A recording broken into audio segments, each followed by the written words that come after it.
एक दिन मोटू और पतलू पार्क में घूम रहे थे। हाँ? तभी मोटू की नजर एक लड़की पर पड़ी जिसका नाम रानी था। रानी बहुत दयालु और हंसमुख थी। सच्चा प्यार सम्मान और दोस्ती से शुरू होता है। चलो अब हम सब अच्छे दोस्त हैं।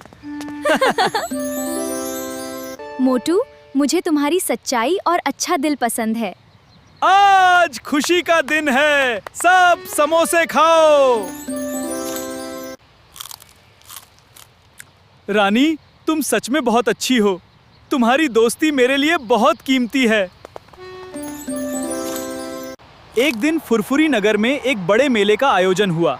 मेले में खेल, झूले और कई तरह की प्रतियोगिताएं थीं। मोटू, तुम्हें इस दौड़ में जरूर भाग लेना चाहिए। हाँ, पतलू, हमें समोसे नहीं दोगे तो हम काम नहीं करेंगे। चाय वाला, समोसे दे दो, पतलू पैसा देगा। चाय वाला, पतलू पहले का भी पैसा नहीं दिया है।